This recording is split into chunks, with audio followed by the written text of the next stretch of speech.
Police authorities are talking tough about the planned protest by the publisher of online newspaper Sahara Reporters and presidential candidate of the African Action Congress in the February 23rd presidential election, Mr. Omoyele Sowore, and members of his group. The police says a video circulated on social media by the Global Coalition for Security and Democracy in Nigeria and others calling on Nigerians to join the planned revolution march against the federal government on August the 5th amounts to treasonable felony.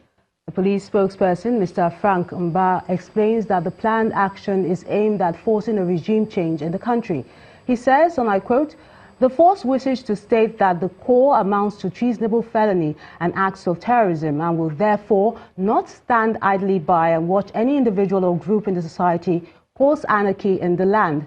While acknowledging the rights of Nigerians to embark on protest, the force wishes to note that such rights should not translate to a violent and forceful change of government, which clearly is the meaning of revolution." End of quote. The police maintains that Nigeria is a democratic country with well-defined processes for change of government and warns that those it describes as organizers, sponsors, allies, supporters, associates and sympathizers of the Global Coalition for Security and Democracy in Nigeria to avoid any of such planned protests and acts of incitement. The decision by the police comes as news broke on the arrest of Mr. Sowore this morning by the Department of State Services, DSS. Now, he was said to have been picked up at his apartment this morning by the DSS, and he made this known via his verified Twitter handle at about 1:25 a.m. A minute after, the former presidential candidate tweeted JAP, which according to his news platform confirms his phone must have been seized while trying to raise an alarm about his arrest.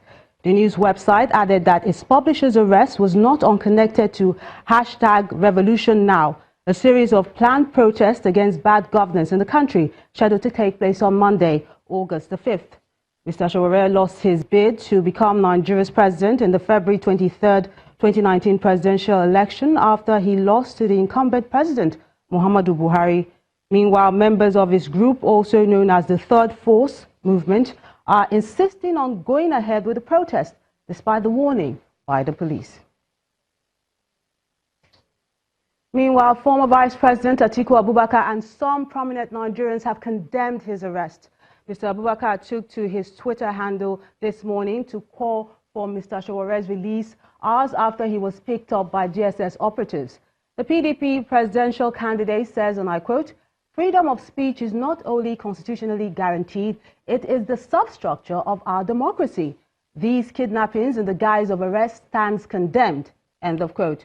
Meanwhile, the convener of the Bring Back Our Girls movement and former presidential candidate, Mrs. Oby Ezekwesili, also tweeted saying, "All well-meaning Nigerians should stand with Omoyele Sowore and defend his constitutional right and freedom to protest any matter of governance that worries him. Mr. Sowore's convening of citizens to protest poor governance via #RevolutionNow is constitutionally guaranteed." End of quote. And for the Socio-Economic Right and Accountability Project, SERAP, its tweet strongly condemns what it calls, and I quote, "the arbitrary arrest of opposition leader and activist Omoyele Sowore by the DSS. The Nigerian authorities should immediately and unconditionally release him. Sowore's unconditional release will be a first step to stop Nigeria's human rights slide."